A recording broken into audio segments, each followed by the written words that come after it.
这是一棵柏树，改造了一次，效果不理想，主干过渡不好，这个中间的部位嫁接补之后已经针触变形，现在只能分段锯掉，重新培育。这个柏树装材培育的时间跨度比较长，把视频分成装材裁剪、补根、旋中的枝干取舍及粗枝干的扦插几个部分。今天先讲裁剪和补根。分段裁剪主要是获取不同桩型的小盆地素材，像这种就可以扦插培育成小盆景。怎样操作，在后续视频会讲到。继续往下裁，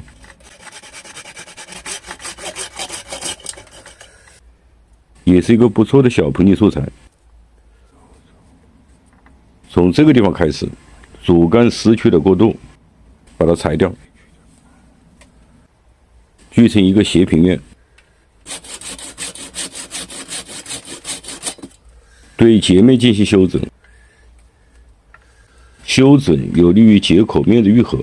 不管是什么树，不是锯平的了之。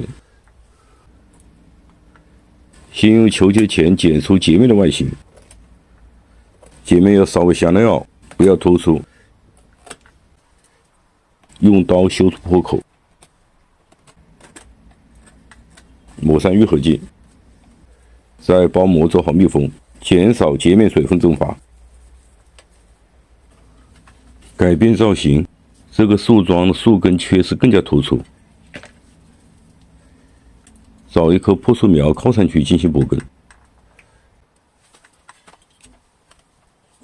先对苗进行处理，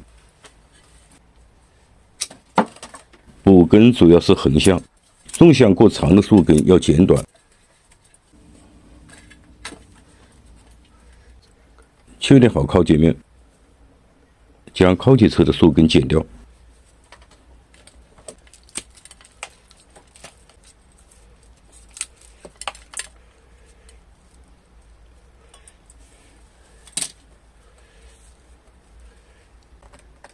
做好标记，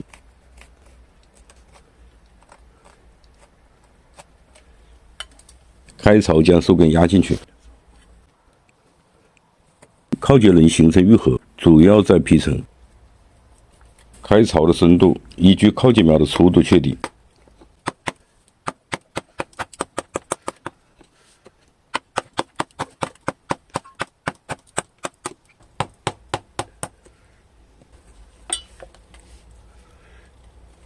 像这种小苗刚够粗，去掉一部分。所有的操作在尽可能减小对树的伤害，达到理想的补根目的。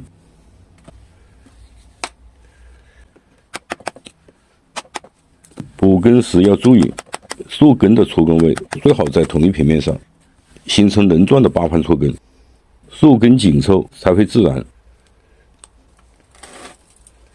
将树苗压进去，完全吻合，深度正好与主干齐平，愈合后不会形成凹凸面。用胶带包好，防止水分进入。最后在外层用理线扎紧，填上培养土，喷水保持盆土为湿润。盆土偏干痒，新根生长会更快。